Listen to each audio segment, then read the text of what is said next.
morning. Today is 17, mga kanang June 17, and I am preparing to go sa hospital kasi medyo masakit na nga, and mag skincare muna tayo bago tayo punta kasi kaya pa naman mga kadangs yung sakit.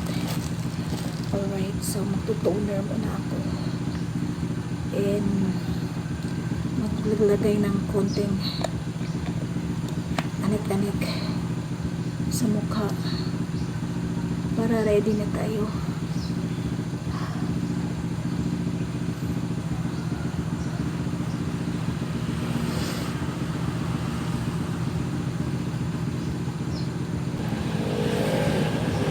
Umaga pa guys, mga nasa alas 6 pa. Alas 6 na umaga, wala pang almusal.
Alright mga kadang, so nag-wait lang may nga sunod-sunod na yung sakit sa balakang ko kasi kakapagod din pag pumunta ka ng maaga doon, tapos mag-wait ka lang din doon.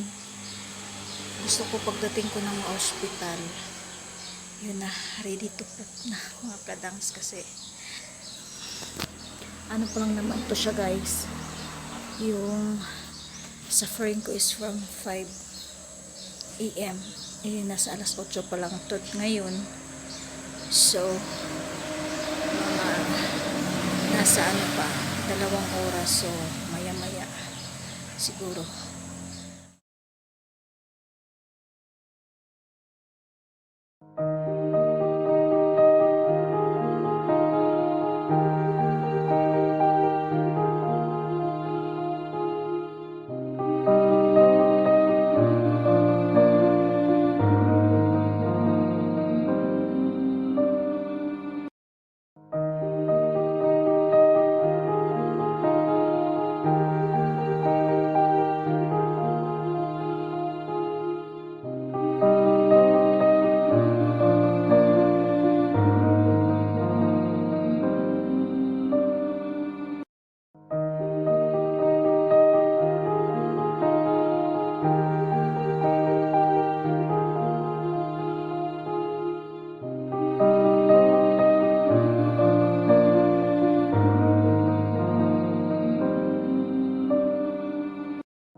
Hello mga kadangs.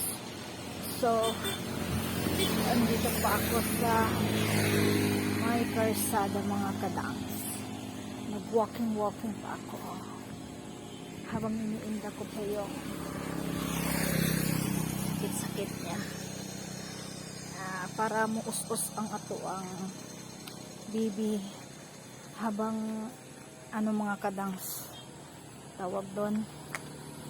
Kaya pa natin ang sakit. Init na. Anong oras na? Mga alas 8 na mga kadangs. Yun, so walking muna ako. Ayan. Para us-us atong baby. Ano siya? Malapit na mag 10 cm. 10 cm ba yun? Ayan.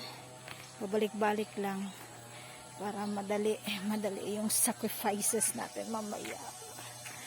And so kinakabahan medyo pero kaya yan. Kaya ko yan.